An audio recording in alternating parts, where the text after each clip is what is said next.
I am the last speaker of a very distinguished panel of authorities in the field of alcoholism. I don't know if you're familiar with Carnival procedures. I once was in one of my incarnations. There are three aspects to a Carnival presentation. One, the guy comes out and someone called a barker, and he, with pretty girls or music or something, talks. He's a talker, and he talks people to in front of the stand, and he entertains them and so on. Then, when they get a bunch of boobs standing there, they do what's called turning the tip. That is where they do something to make them buy that ticket. Here, get that ticket. Wonderful things inside. Don't miss it. No.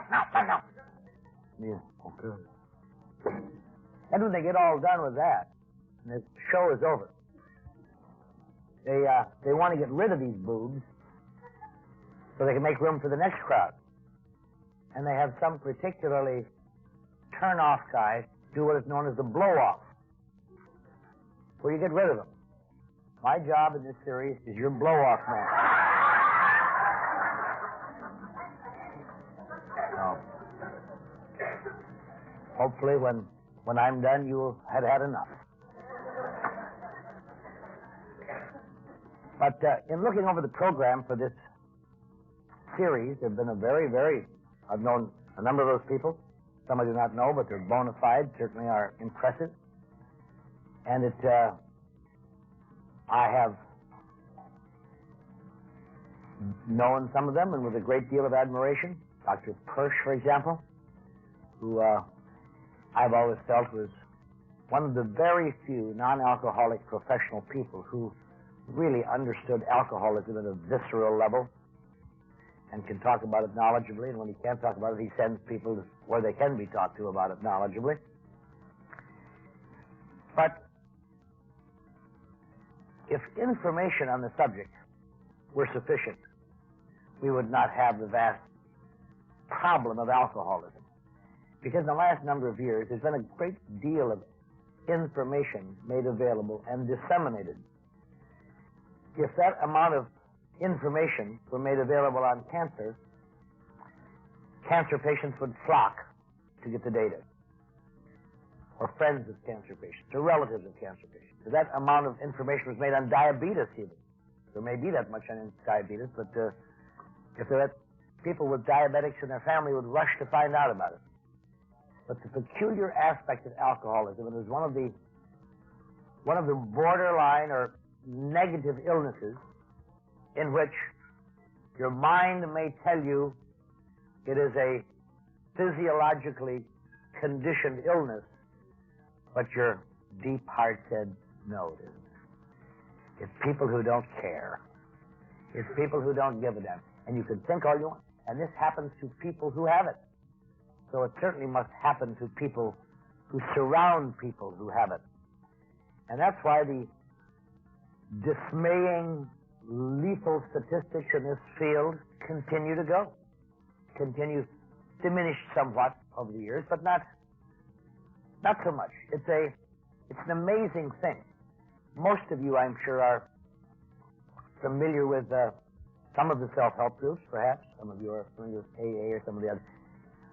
I know that is the posture of the National Council on Alcoholism, to say there are a number of self-help groups, and it's true that the National Council is connected with none of them formally. But I used to do, many years ago,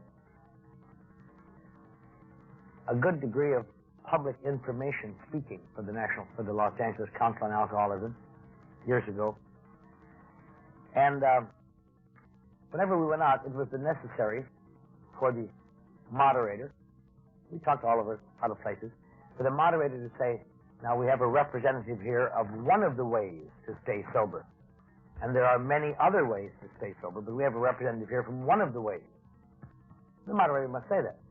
And I went out about 10 times like that, or maybe more, and I finally, I'm like a guy in a comic strip. One day I was driving down the road, and a cloud formed over my head, and a light bulb lit in it. And it said, idea.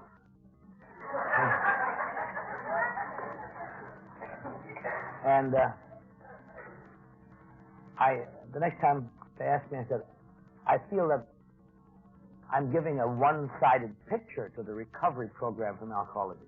All these poor people are ever hearing from is one of the ways to stay sober. Next time, why don't you bring representatives from all the ways to stay sober? And we can all talk. And when you get them together, let me know. And somehow or other, I never got called back.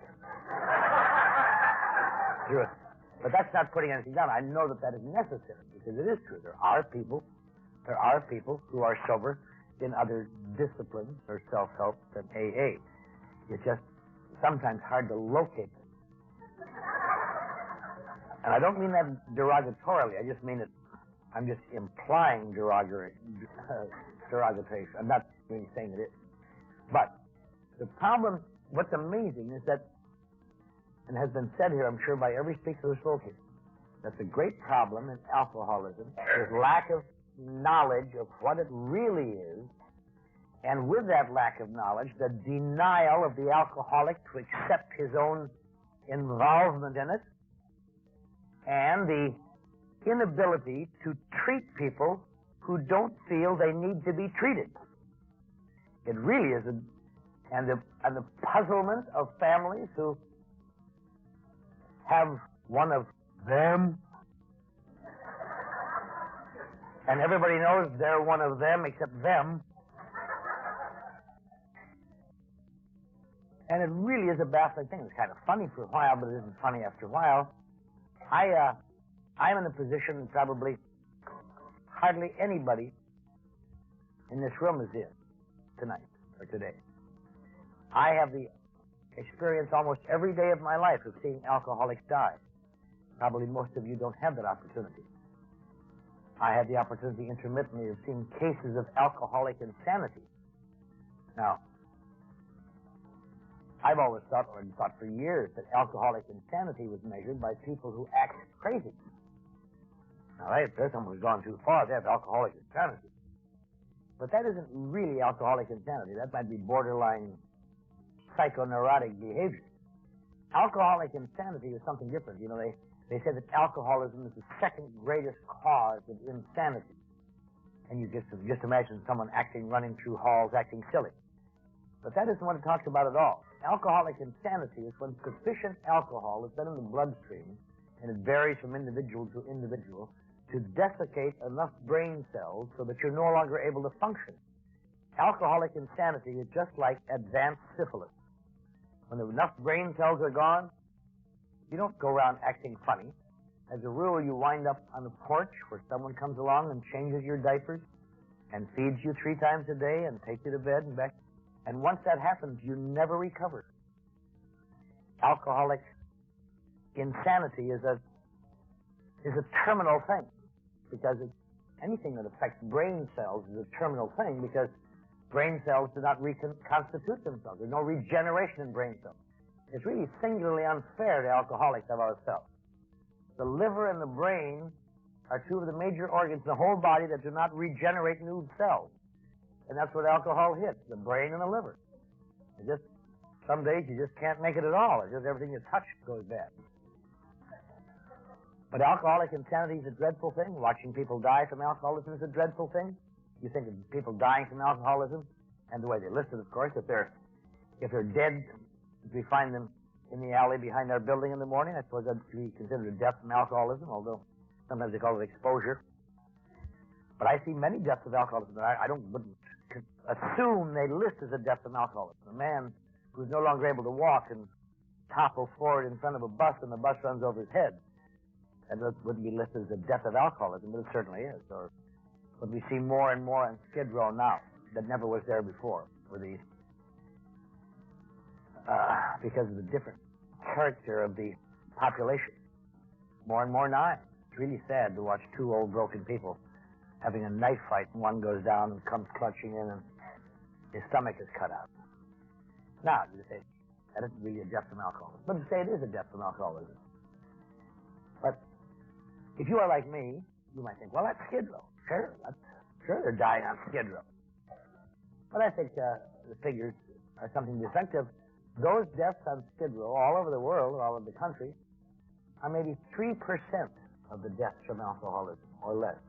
That leaves 97% or more in places like Santa Ana and Anaheim and Los Angeles and Minneapolis and Indianapolis and Atlanta, and people like you and me who look almost indistinguishable from you and me, and who you would think would not want to die a miserable death. It isn't even a quick death. That's one of the great recruiting lines I've always thought was absolutely innocuous when they say, well, if you're an alcoholic, for you to drink is to die. God, I hope so. It would be much more realistic to say, for you to drink is to ensure continued misery and pain and anxiety, not from the drinking, but from the emotions that go with it.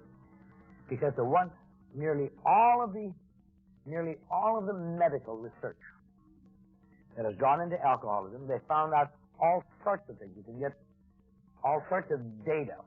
Over the years, medicine has made some rather significant advances. You know, for many years, medicine had no training in alcoholism, which is not, so it's not surprising. They didn't know what the hell they're talking about when they talked about it, unless they chose to look into it. Up until maybe 25 years ago, in medical school, you got the same amount of training in alcoholism that you got in dengue fever. 1/2 of 1 day. And there hadn't been a case of dengue fever in 50 years. And you get, just this is alcoholism, this is what we think happened, and on and on. And so doctors were significantly ill-trained to deal with alcoholics. Because alcoholics, if anybody in the world, looks like just another bunch of self-indulgent, neurotic pukes, it's alcoholics. Which is why traditionally for many years, the medical treatment of alcoholics was, here, take these as needed, and good luck. Because the doctor traditionally wanted to get these goofs out of his office so he could take care of people who are really sick, you know. How do you deal with someone who staggers in and says, they looked at me funny on the bus this morning. Here, take that. I've got a lady in here with a ruptured spleen. Who cares about how they looked at you, you dummy? And the first major study of alcoholism ever made, it wasn't even made of alcoholism, it was made of alcoholics.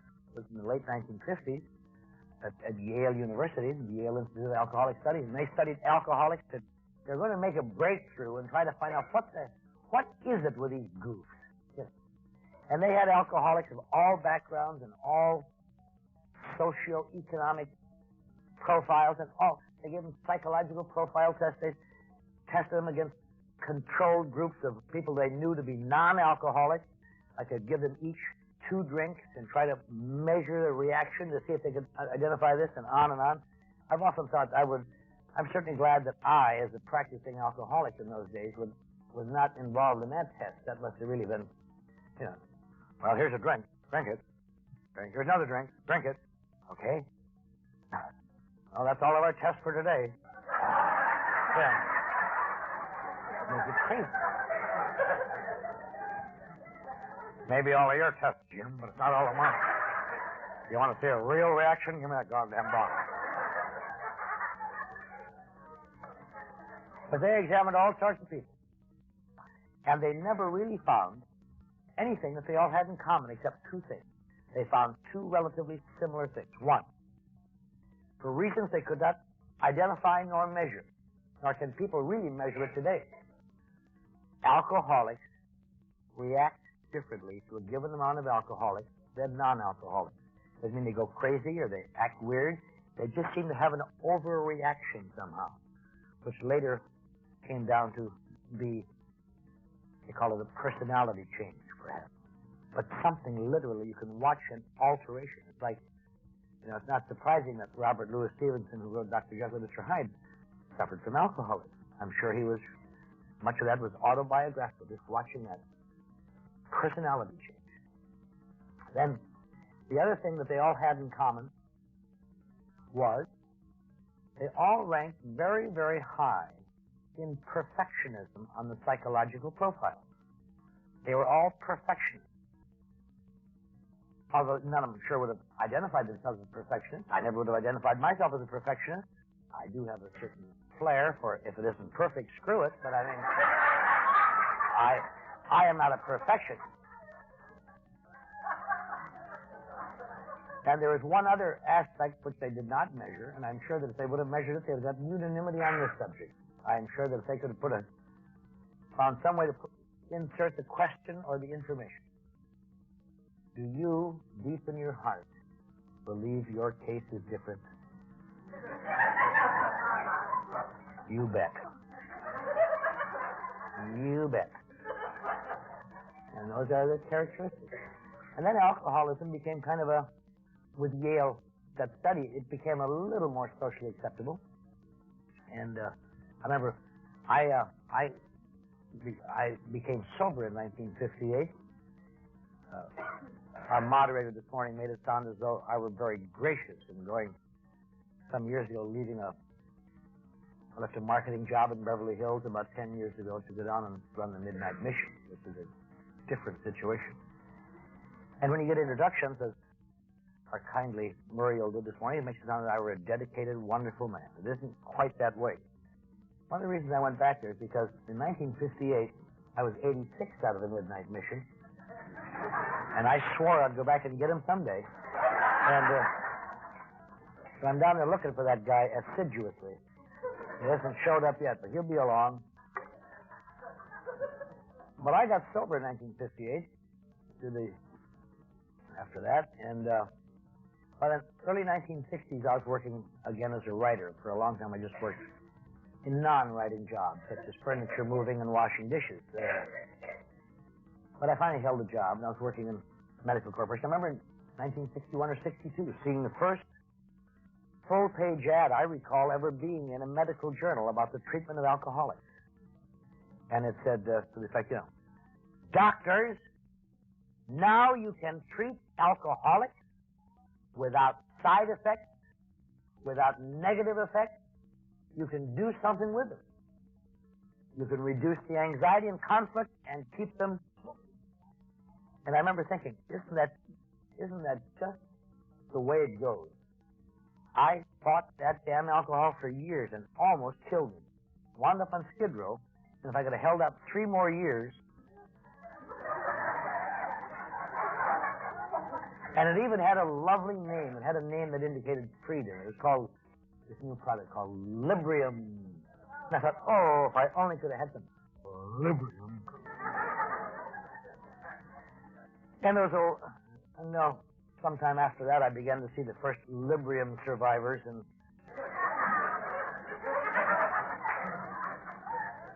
I don't drink as much anymore, but I notice I don't get up out of my chair much anymore. And Valium and so on.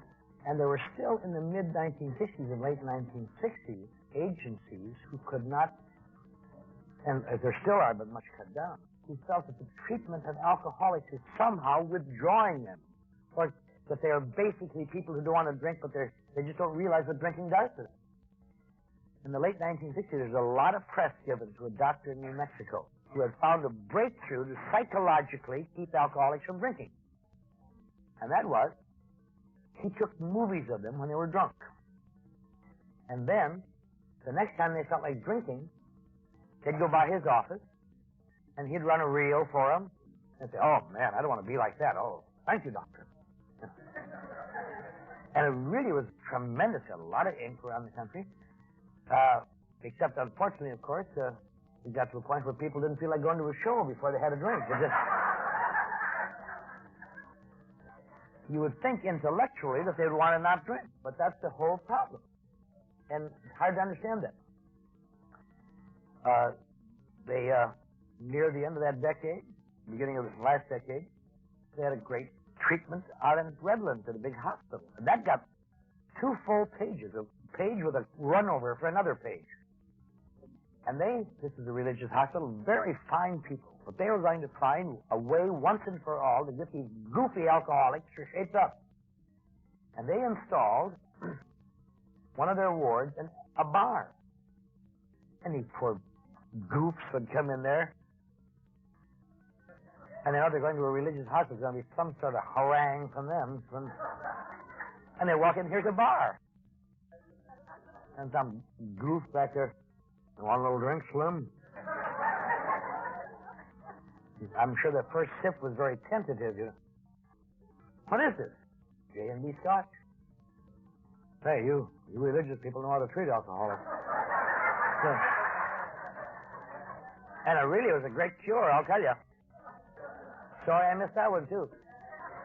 In fact, I guess I always thought the booze was so good they had the glasses wired right to the bar so they couldn't take them back to their sleeping room. And these guys would get along fine, have a few drinks, and do good. After a few days, they'd come in and have their drink in the morning, and they'd shoot an electric wire through that, or electric shock through that wire. So the guy just, happy days. No more ice next time, Fred. Yeah. Now, they'd give him a drink without an electric shock. Well, that's more like it. And after a while of this, you can imagine, you're just like a fawn in the forest fire.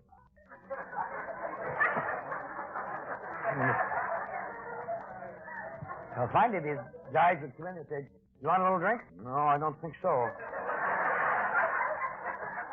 And another cure went on the book. Funny now, but they really thought they had cured them. And they did a follow-up sometime later, of course, and discovered that most of them hadn't got by the first place that had glasses without wires.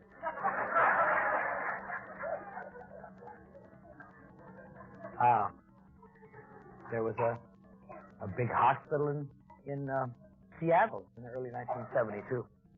I always had a hobby of seeing cures to see what I missed. That's why I look into these things.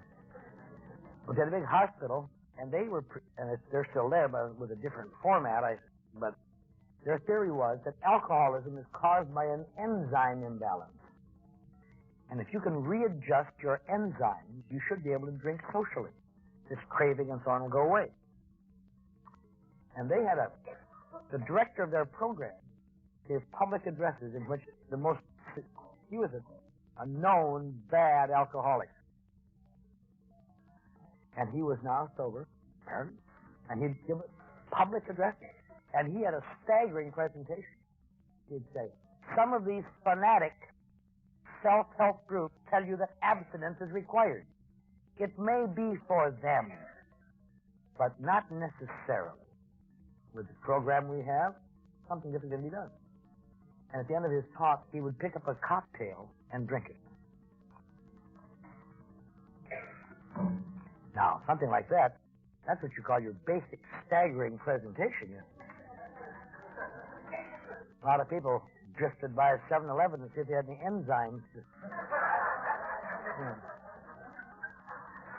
And that was a very impressive, except unfortunately, the director one day, his enzymes kicked up, I guess, and he wound up in a padded cell at that hospital. So they begrudgingly moved to abstinence as their product from then on. In the 1970s, most of you remember, I remember very well, our Santa Monica think tank coming out with a concept, the RAND report. Alcoholics can drink again. And that's, of course, there was a little disclaimer in small type, unless they are the ones who can't. But they said alcoholics can drink again. And they had evidence. They had hundreds of people who were out there drinking successfully. They didn't issue the report till they did. It wasn't until relatively recently that a massive follow-up was made and found that they were nearly all of them dead or dying. But, I often wondered, what kind of follow-up did they use? Why didn't they see this? And I found out later from the guy at the RAND Corporation how they made the mistake. They didn't understand alcoholics either. Do you know how they did their follow-up? They called them up. Yeah. In my worst day, I could pass that test. Just still doing fine. Yeah. It really is and it goes on and on. And for instance, that deal in the hospital, with my soap in the hospital. It all goes back, in a sense, to things that were pretty well set aside 50 years ago. The aversion treatment and the old Keeley cure, which was this, became a laughing stock after a while. Because the knowledge of it's, I can project myself in that situation and just can understand the bafflement.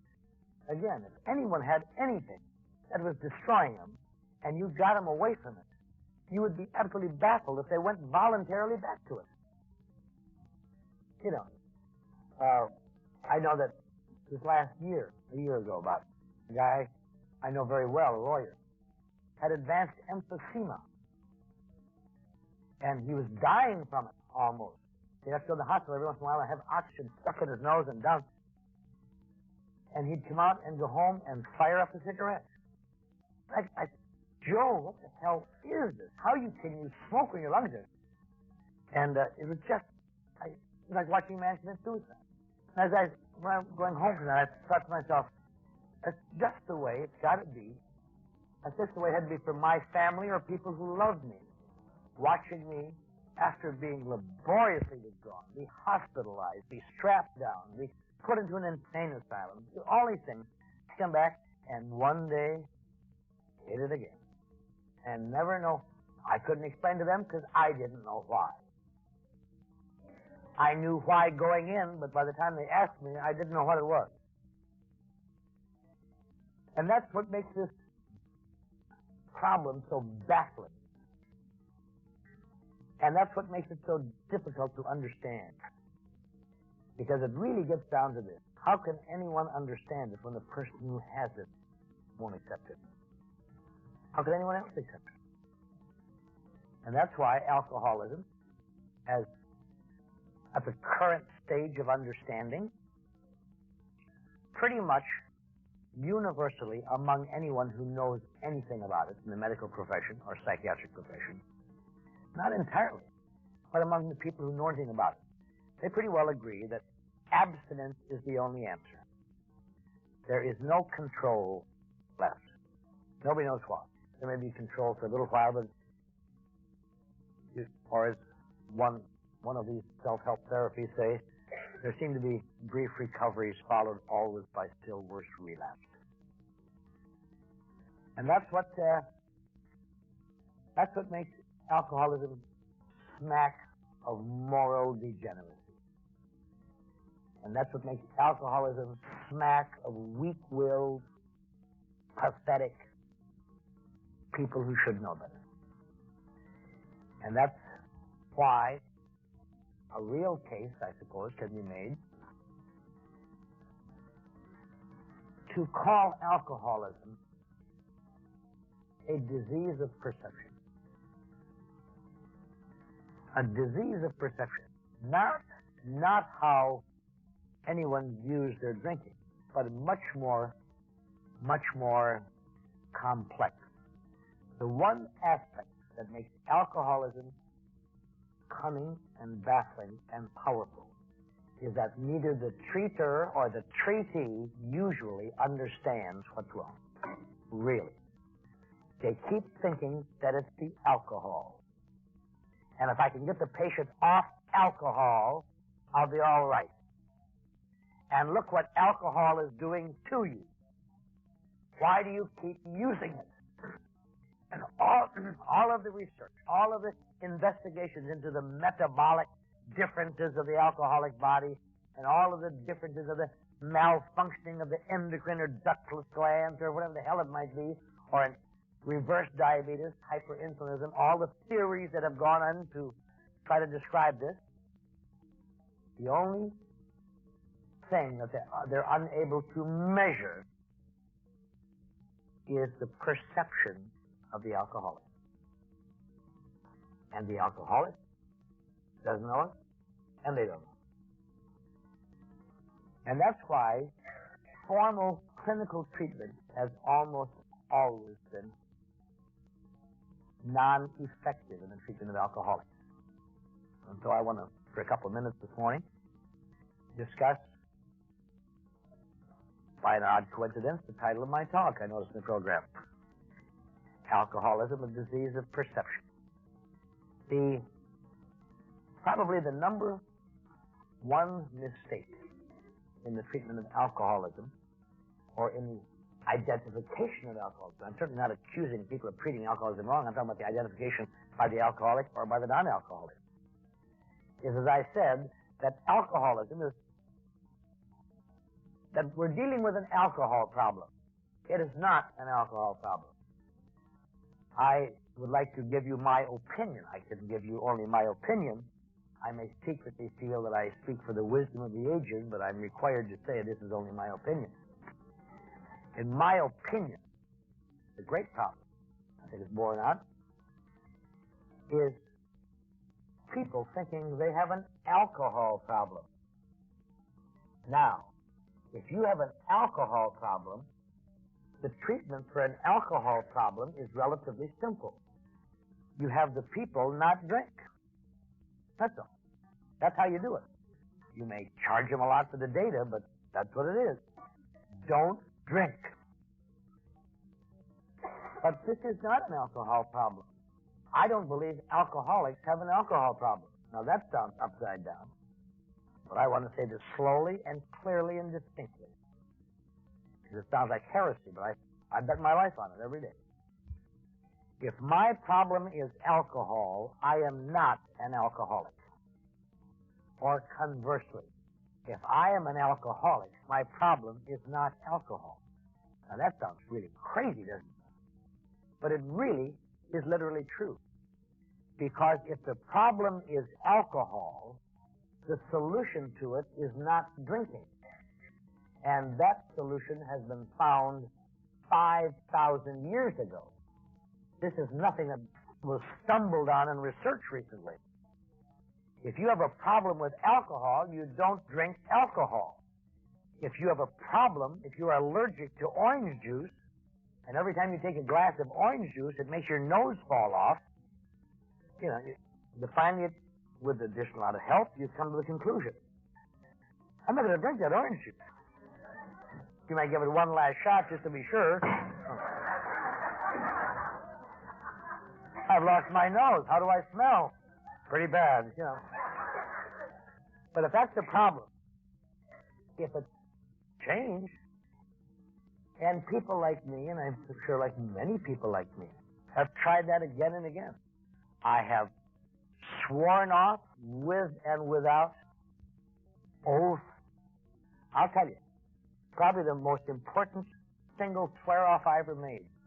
Once upon a time, many years ago, my little boy died when I was in the hospital. When I was in jail. I was in jail, not in the hospital.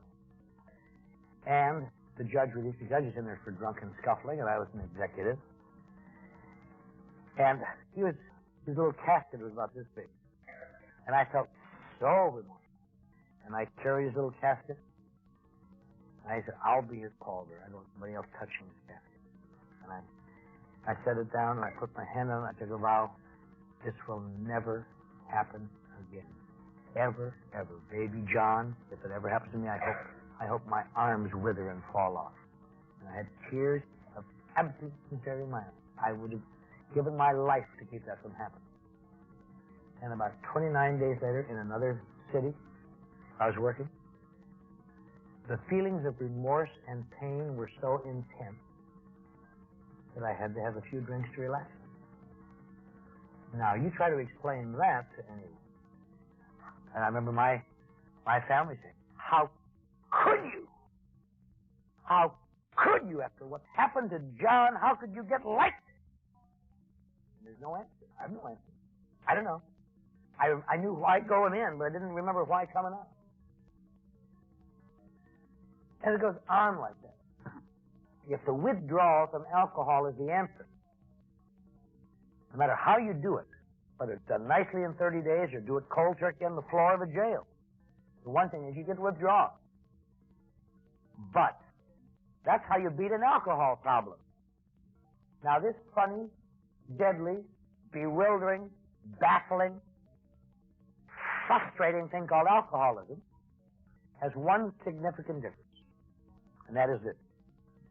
And it's one that nobody ever seems to recognize at the moment. And that is it. The difference between an alcohol problem and alcoholism is that stopping drinking has no effect on alcoholism. In fact, it begins to make it worse. Stopping drinking moves you across the line from some degree of relief to unvarnished, gray, cold, remorse-filled, anxiety-filled reality, and it gets worse as you go along. And that is the greatest evidence I know in my life that I was able to deny. But my problem is not alcohol. I have these other problems, real problems, problems I couldn't describe, problems that seem to me and apparently seem to everybody else who ever had them, but they all think they are unique. Somehow or other, I'm more sensitive than other people. Somehow or other, I feel things too intensely. Somehow or other, I have anxieties that I feel different somehow, and I don't want to feel different. This is a great feeling. I feel lonely more than other people. I feel, and the only way you have to measure how you feel compared to other people, of course, is you look at them. And you fall into the trap that every human being falls into sometimes. Alcoholics fall into it a lot because you go into that trap when you're feeling insecure. And that trap is when you begin comparing to see why you are different when you feel different. And you look around in a job situation, a social situation, amongst people you know well, and you get answers. And the problem is the answer is always wrong, but you never know it, and you have no way to compare it. And the reason is because every human being must, and they always make these comparisons when they feel bad. You don't ever compare when you feel good. You compare when you feel bad. And I never realized I am comparing my insides against other people's outsides. I am comparing my raw meat against defense mechanisms they've spent 30 years building to conceal their raw meat. And I can tell anyone here, alcoholic or non-alcoholic, when you make comparisons when you feel bad, I think it's safe to tell you that you will never see anyone who looks as sensitive as you feel. You will never see anyone who looks as though they have the secret anxieties that bother you. You will never see anyone who looks as lonely or frustrated as you feel sometimes. And conversely, as they look at you, they will feel the same. These are comparatives when you are feeling negative. The very tools I have used to overcome my feelings of difference have made me more alienated, and I never knew it. Because these are things there is no way to measure. You know, you can measure alcohol, but you can't measure difficulties in perception. When the highway patrol can stop you and measure you for alcohol, but they can't take a drop of blood out of you and say, I'm going to run this through the scanner and see how much anxiety you got today. Yeah. Walk this white line will determine if you're feeling different. It's kind of funny, but it really isn't funny because it's lethal. That's why nearly everybody who has alcoholism dies from it, one way or another, slowly or quickly. That's why relatively few people, really relatively few people, ever achieve reality very long. And of those, some of those go back because they keep falling back into that same trap. I no longer drink, therefore I am all right. And that is the lethal error in that equation. The curse of alcoholism is not that you can't get sober. If getting sober was the answer, detoxes would turn out winners. Hospitals would turn out winners, and they don't. Detoxes don't turn out winners. In fact, the classic American detox is not either a hospital or a detoxification center. The classic American detox for most alcoholics get sober is a toilet. Yeah, that works as effectively. It's a little less jarring, a little more jarring on your nerves, but there are few problem drinkers who haven't knelt in front of the old porcelain altar in the morning and just gazed in those shimmering waters waiting for an answer to surface.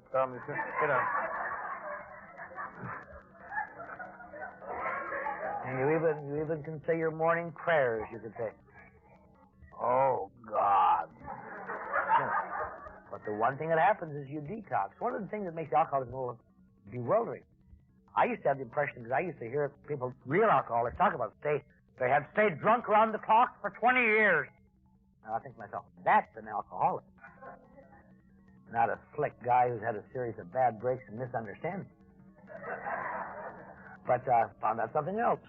It is physically impossible for a human body to stay intoxicated 14 straight days and nights in laboratory conditions. In laboratory conditions. You certainly can't in the real world. So you always get sober.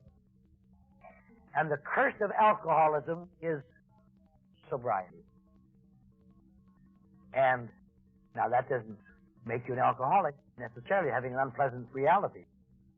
But if one other factor is there, it will be. I think probably the study of this point that I want to make. I know I'm running short a little time a little bit, so I know we're going to have a coffee break. Well, what I was trying to do in these first few minutes was establish how bewildering this thing is. I think that to come to understand it, we would have to understand the perception of an alcoholic. To understand what makes an alcoholic, and therefore to get some understanding of how it can be beat. It cannot be beat with withdrawal. It cannot be beat with vows of chastity and obedience. It cannot be beat with swearing oaths. It cannot be beat with anything. It can be beat only in one way, and that way is impossible. You have to change the world around an alcoholic. But there's a way to do that, and I will take that up in the next hour. Thank you.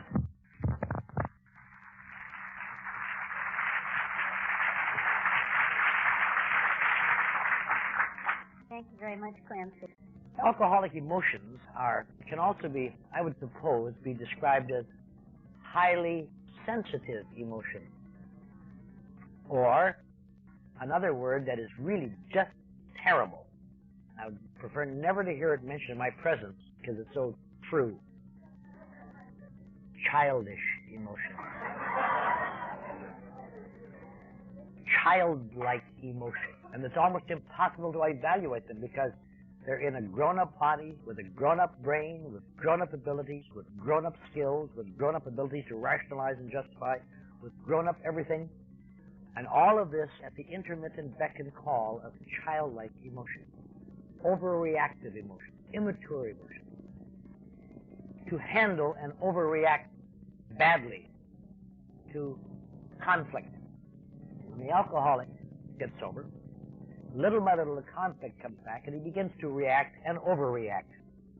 He attempts to control it with his intellect, to get things in order. He attempts to control these growing, intense emotions.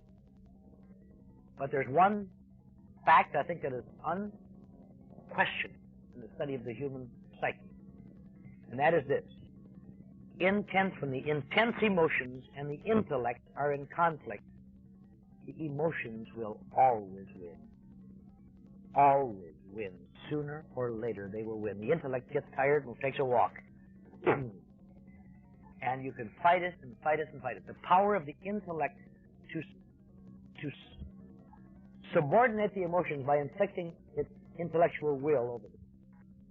Another term for that more easily, of course, is the power of the will, or willpower. To superimpose this. And that's why most people read inspirational literature, learn, try to find out data, anything to reinforce that intellect, to hold those damn stinking emotions in check. And sooner or later, it's never enough. Sooner or later, it is never enough.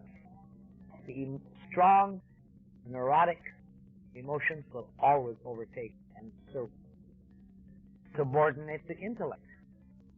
That's what, again, makes it bad. So the sober alcoholic gets into a situation where it's little by little that being known to him.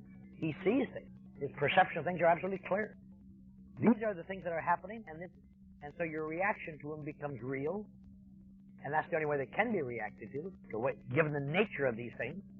And pretty soon you get to a point where life just begins to gray down. You just get gray and tense and anxious, and you might be clenching your fists to do, and people you're making these sacrifices for no longer seem to appreciate it. And on and on and on. And one day you get to a point where it just seems to be too damn much. They joke about it sometimes. They say, "Why did you get drunk?" And a man getting up in the morning under pressure, hates to go there and face them again. Everything is going to hell. What he's wanted out of life, the dreams are obviously now frayed and dirty, and the hopes are being destroyed by unfeeling hands. And you put on those clothes, you put them on, you lean over, and you can't stand it. You're going to tie your shoe to go to work, the damn shoelace breaks, and it's just this one thing to say, to hell with it. And that's the end of that. But sadly enough, when you talk to the man later, you say, you were just getting back together with your family, and you had your job back. Why did you get drunk? And the man thinks, well, I broke my shoestring. See, that's what you know. It sounds funny, but it's tragic, because a lot of people will die from little things like that. Just little things. You cannot recreate emotional pain. You can talk about it, but you can't recreate it.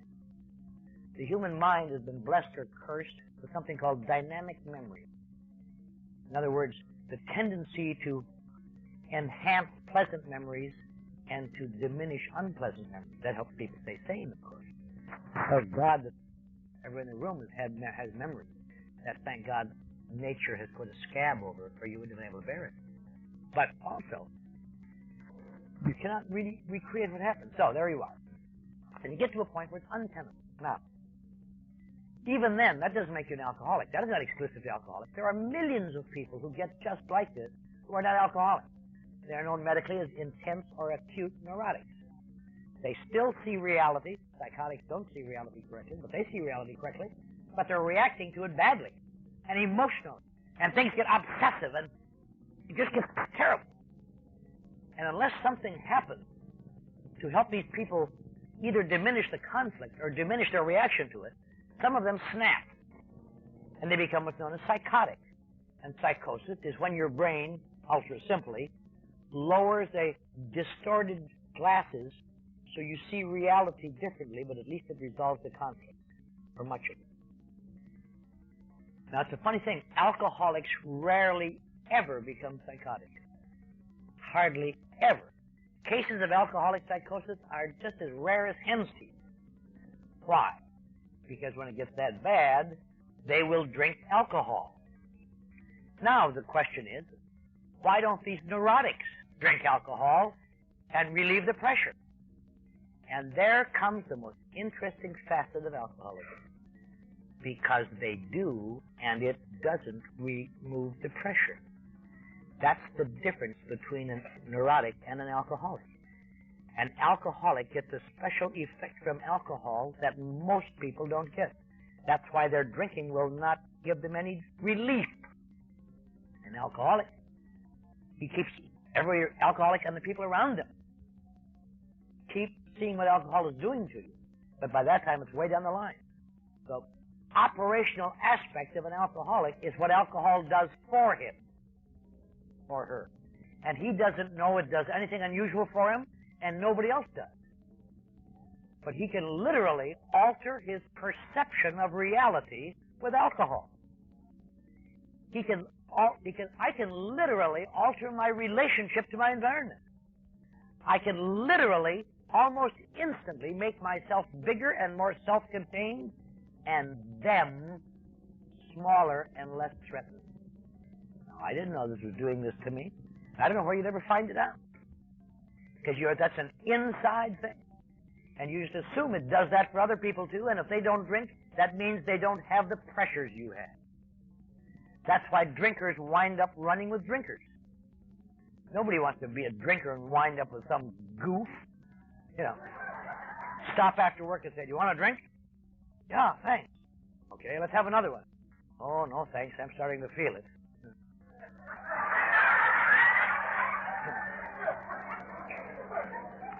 I want to be with people who understand a colorful environment.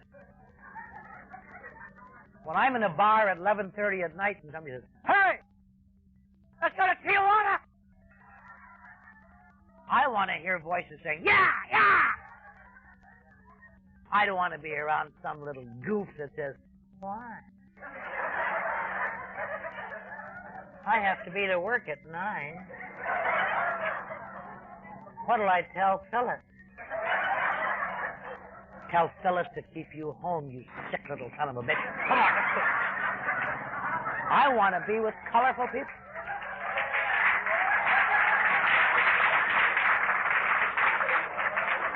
I've suffered enough from grayness. It's time to have a little color, Jim.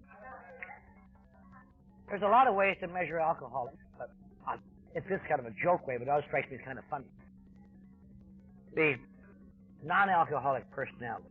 And I've seen people do this, and it just baffles me. Same at parties, cocktail parties years ago. I guess I had a little too much. Betty, I think you better drive home. If I ever saw an alcoholic do that, my heart would stop. The correct answer for me is, give me this goddamn key! I'll drive! Then I can walk! I'm in charge now, baby. But alcohol has a special effect for me. And the only bad thing about that is, I'll tell you, if you are an alcoholic, 2 martinis will make you feel better than 6 months of psychotherapy. A bottle of good wine or bad will be better than years of metaphysical insight. I've tried it both ways, and I'll tell you, I think probably the best example of that is when I was about a year sober, I had a little job working at a firm called Weinberg Advertising out in West L.A. I was wrapping packages, which was kind of a come-down for a man who'd been an award-winning writer. I didn't have any front teeth either, so I thought I'd been scarred in a fire somewhere. But one of our accounts was something called Kamchatka vodka. And for years and years, you must have seen the boards, it always says, vodka is pronounced Kamchatka. Now, they've changed in the last couple of years, but for years and years. When I was there, it was old. That was 1959. And I thought, I'm going to let these guys know that there's an award-winning copywriter back there. They think I'm just a package wrapper, but why not let them know that I'm ready to make my move? And one day they were laying off this board, the artists and copywriters, and I came by with my packages. I said, hey, none of my business, but instead of that same slogan you've been using for 10 years, how about using something like Kamchatka vodka, so it's boom, better than all vodkas anywhere. And they looked up at me and I got the same look of disdain and, oh, you goof, and get out of here. I one guy says, if you don't like the way we do things, why don't you wrap packages in some other advertising agency? Just move it along. And I was just crazy. I tried to give them an idea, and because I looked bad, they wouldn't listen to me.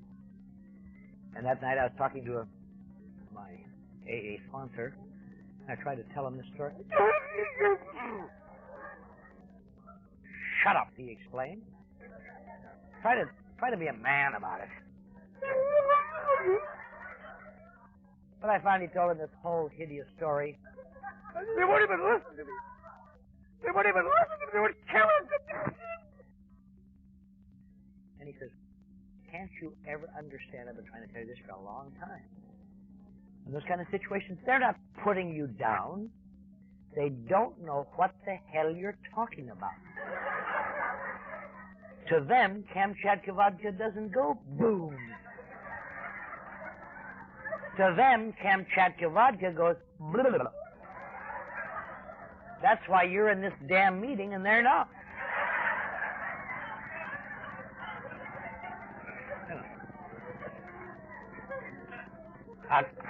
I said, yes. But I thought about that many times, you know. A lot of times, alcoholics wish they were non-alcoholics. They don't want to be non-alcoholic. They want to not get the bad effect. But I don't know any alcoholic who would like to go through life, have your back to the wall and the hounds of fate ripping at your throat. Oh, God. And have it go.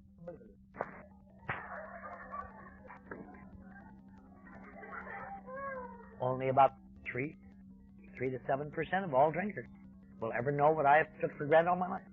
When the hounds of fate are ripping at your throat, take a drink. Doesn't go. It goes.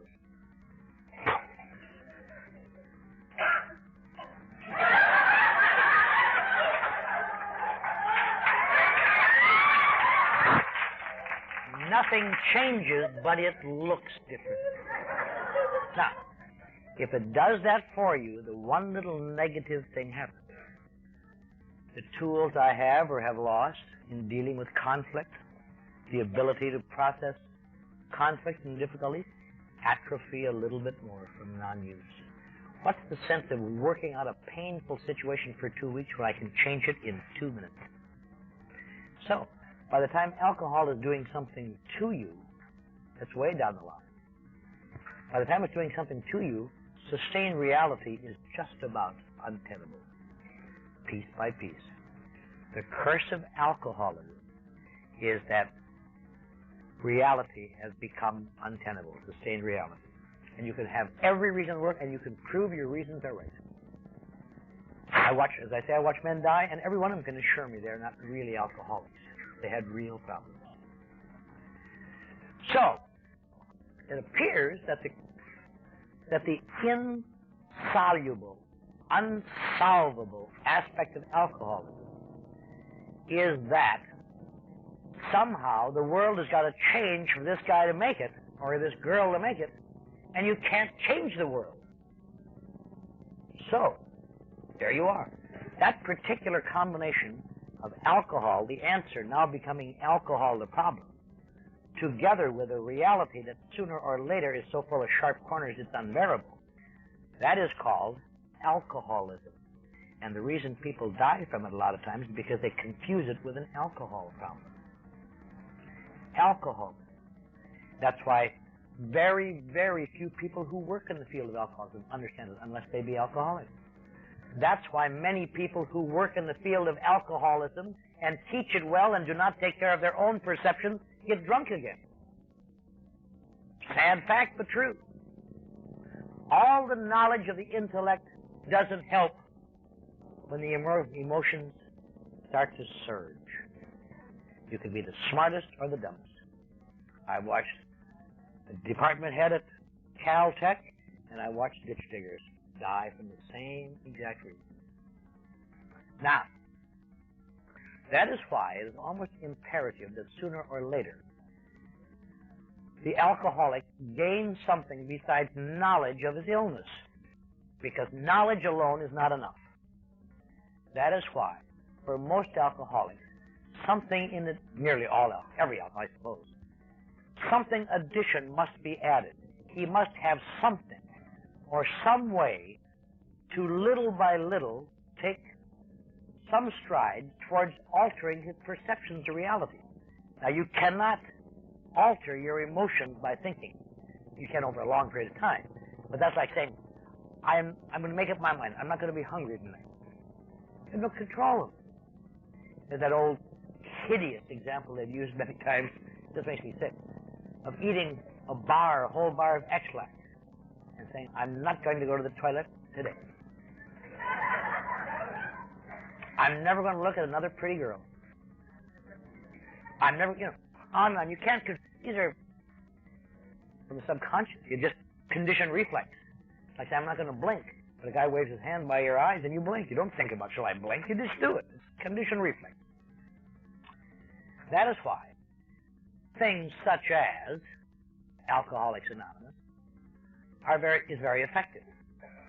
But Alcoholics Anonymous is not effective much of the time because people go there and keep thinking, if I learn what it's about, I will be all right. Somehow or other, there must be a motivation and a teacher that will enable people like me to act myself better. I cannot control my emotions, but I can control my actions much of the time. I can literally superimpose action over my emotions. The purpose of a sponsor or someone helping you is to superimpose objective perceptions over my subjective perceptions. The best way I know to describe that is that when you are seeing things with an upset mind and things look different, you're overreacting. You don't see it. You see it, but you can't believe it's anything but that, but it isn't that. It's like this wall. If when I was new, my sponsor would have said to me something to the effect of, Clancy, that wall is green. And I think, goof. Either you're kidding me, or you're crazy, or you don't understand what brown is. That's brown. I don't care if it looks brown to you, you act like it's green. Now, we never discussed the colors of walls, because that's easy to be matched against the color chip. We discussed perception colors, such as, I don't care how it looks to you, don't quit that job. I don't care how it looks to you, you go over and apologize to her. You acted badly. And those perceptions were just as foreign to me as telling me that wall was green. Because I could prove from my side that wasn't the way it was. She hurt me. She said something terrible to me. I'm not going to work for that guy who's exploiting me. On and on and on and on. But that's in a sense what a sponsor is. To find someone who can give you objective perceptions when your perceptions are discolored. Because you will act on your discolored perceptions sooner or later. They will create emotional problems that you will have to justify, and away we go again. The function of acting to relieve conflict, of walking through it, of finding some way to say, you do this, and then you do it. You get a certain security just by accepting the direction and doing it, even though you disagree with it. But the purpose of this sort of therapy is not to enhance the strength of your intellect. It is to do something that I don't know of any other way to do it for people like me. It relieves pressures on the emotion. I get back control with my intellect, not by strengthening my intellect, but by weakening the pressures on the emotion. And it has to go on and on because the world is full of stimuli. I can know everything about how to stay well right now, and if I don't take some sort of continuing therapeutic, when I get out of whack, I'll think that's real again. I have to have some benchmark to bring me back. That is why knowledge will not keep people sober, as a rule. Information will not keep people sober. Love will not keep people sober, because love comes and goes. A love of God will keep you sober, perhaps? No. I've been flown across the country a couple of times to talk to big groups of clergymen that are sent to this big home from all over the world, and they love God, but they can't stay sober. And AAs teach them how to stay sober so they can go back and love God sober. There has to be something more. There has to be something to deal with the intermittent spells of childish perception. That's why we have to have a continuing therapeutic. That's what makes alcoholism baffling. That's why sometimes people who've been sober for many years get drunk. They say, I now know all about it. I shouldn't have to keep doing that stuff now. And they stay all right, but the rest of the world gradually gets out of whack in their perception. And they all start to go to hell again. In fact, to oversimplify, the function in recovery of alcoholism is not even to change yourself. It's just to make everybody else in the world shape up. And if you stop doing it, they find out and act bad. That's why they say alcoholics don't get too hungry or angry or lonely or tired. Not because those are bad things. They are perception disorders.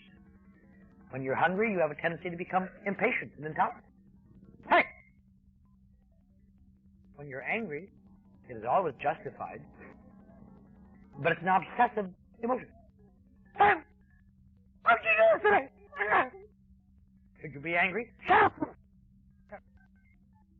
When you're lonely, it presses every self-pity button in every neurotic personality. Oh, I guess they're probably all at a party tonight somewhere.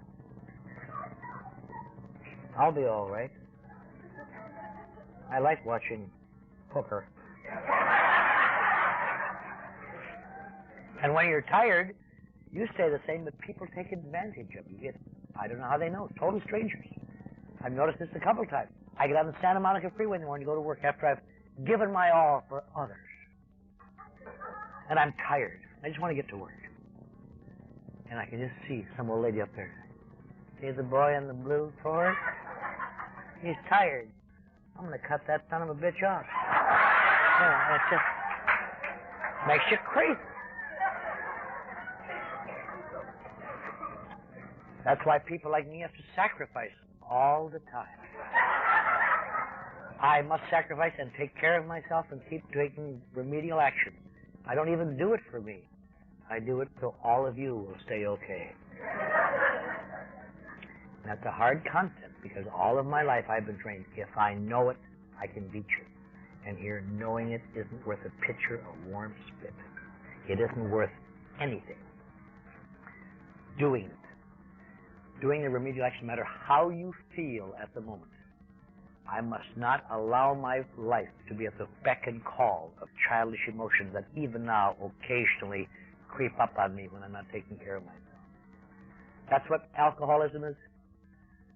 Why it's so deadly, and that's why it's so recoverable. All I have to do is surrender, the hardest single thing in the world. And surrender to this concept. I've used this analogy many times, it's still true. You make it sound as though you just throw in the towel and live happily ever after. Humans can't do that, not like me. I throw in the towel, and as soon as the heat is off, I inch it back. And I spend the rest of my life tearing off small strips, and see if that'll satisfy the dirty bastard. Yeah, just little by little. Incremental surrender. I'm getting sick of it. If I didn't feel so good, I'd cut out. But that's what it's about. I think it's a real case. I know that you've heard many, many fine speakers here, much more knowledgeable than I, much more experienced, much finer people, perhaps. But I think maybe you can understand. That's why some people, alcoholism is not recoverable by any tool applied to any disease, because alcoholism is basically, the lethal aspect is it's a disease of perception. And the recovery has to be in conjunction with something that will alter the perception, or the alcoholic must surely drink. Thank you.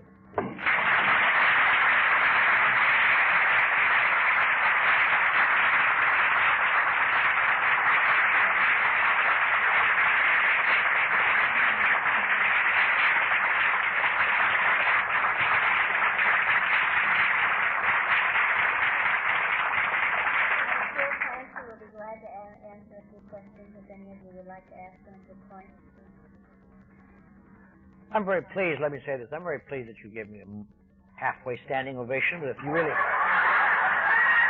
want to show your sincerity, go fill my car with gas. Okay. Are there any questions in any aspects of the things I talked about? Yes, sir. About the mission?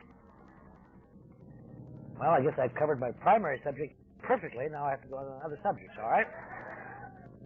The Midnight Mission is one of the few major charities left in the world, I suppose, that still categorically declines any sort of governmental funding, federal, state, city. We feed about 450,000 people a year. We bed down about 50,000 people.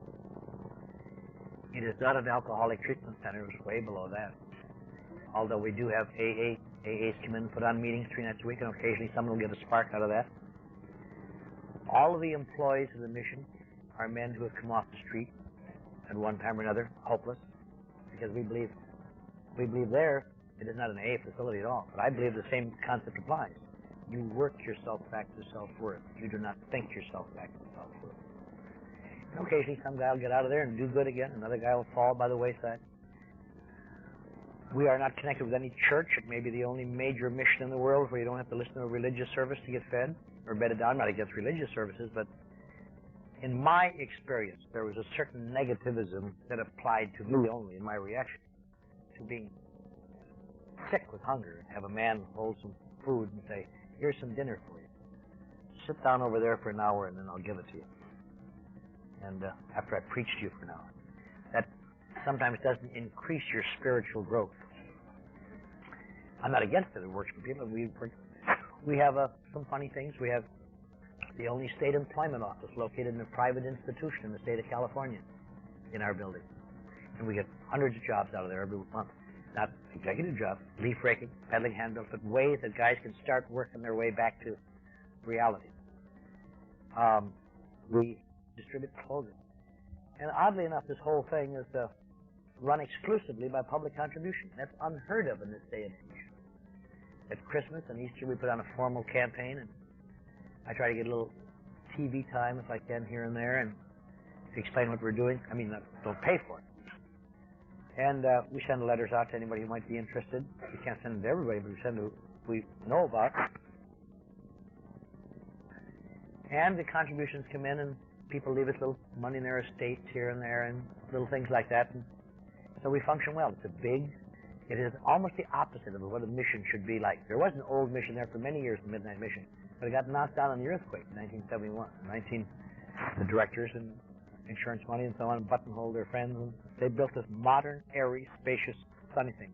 Like, time after time, people I've known in show business will call up and say, I understand your mission. Can we come down and use your mission? We're shooting a TV show and we want to need a background of a mission. They come down their cameras and, where's another mission? This doesn't look like a mission. The last time we had a guy come down to shoot, we hit some feature where they wanted to make a police academy dining hall. They used our dining room for that. It just looked too clean for anything else. I didn't even like the idea of being connoted as a police academy dining room. That isn't up to my standards. But that's what the mission is. We have no fundraisers. It really is almost with the human fallibilities built in me and the other people there, of course, but it almost is the type of ethic that you would want to see. That's why it's very rewarding to me. Sometimes, though, I get very discouraged. Sometimes because I'm a human being. Sometimes my perception of that place, what am I doing here? A grimy, grubby, goddamn place. I want to be out with a little more excitement and fun. I've worked in radio and television in Los Angeles and Hollywood, and I've been here and there, and I've had big jobs. This is really grubby. Just another succession of guys dying. You never see anybody decent. And other days, I think, when I go home from there at night, I feel as enthralled as a crusader coming home from Acre. Just that's part of my own perception. I've been there. In a few months, it'll be 10 years.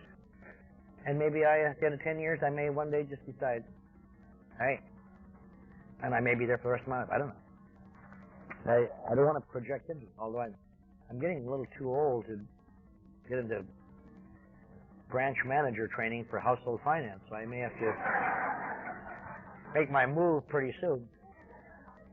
So that's about the Midnight Mission. Anyway, any other questions on any subject whatsoever? Can I tell you a few words about the Texas State Insane Asylum? They hurt me dreadfully there. I was telling Lois earlier. I was on the faculty of the University of Texas one year, directing a grand opera, Mephistopheles in the original Italian. Nothing more fun than watching Texans sing Italian.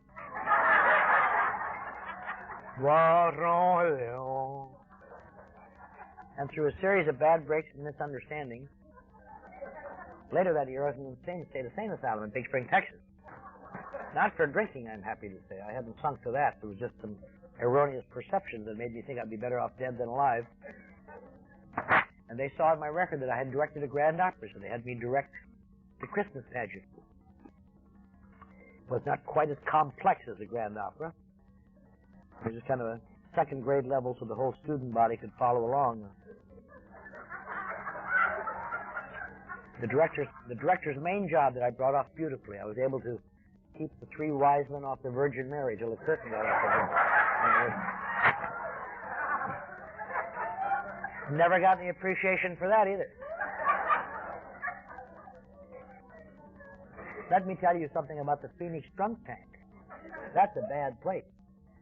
One year I was working at Tracy Locke Advertising in Dallas, working on the L.T. Nelmer stuff for the Morton Company. Through a series of bad breaks and misunderstandings, I woke up one morning and I was in the Phoenix, Arizona drunk tank, which is 1,000 miles away, which is an altered perception with a vengeance. And some guy had just got done kicking all my front teeth out. And thank God I had intellectual knowledge to help me, because I had spent several $1,000s in psychoanalysis up to that time. Now, once you've been in psychoanalysis, you always have insights that have not been given to most of the little people. He accused me of vomiting on his bunk. It was the reason he gave for it. And I was so sick I could not move my head out of the way of this guy's shoe. But I was almost instantly able to observe his problem. I remember thinking, I thought, this son of a bitch is overreacting. When you know things like that, it restores your feelings of superiority and completeness. I could tell you stories that make just tears roll down your cheeks. How I've been hurt, but I'm going to be brave. And the funny thing is, I went through the classic alcoholic syndrome. You know, I was a high bottom drunk, and then a medium bottom drunk, and then a low bottom drunk. And I got banned out of the Midnight Mission. Lost my family, my home, my occupation, everything I had. And at the last day I drank, the last drink I took, if someone would have put a lie detector on my arm and said, "Are you an alcoholic?" I would have said no. And that needle wouldn't have slipped. I had real problems, but they weren't alcohol. They sometimes were, but not really. That's one of the great pieces of it. Almost everything I have told you today, I have learned long after I was sober. I was sober on spec long before I started to understand why. That's one of the great helps in being desperate. You take the action before you understand why. Waiting to understand why, it's like that old analogy I like to use. It's like being on the deck of the Titanic and hitting an iceberg. And everybody else rows away as fast as they can. And people like me say, I'm not getting off until I understand why this happened. And you may get the answer. I now know why. You know, knowing why doesn't help. You have to do something to get better. I'm very glad to be here this morning. I think it's been a lot better since all of the important people were in Houston.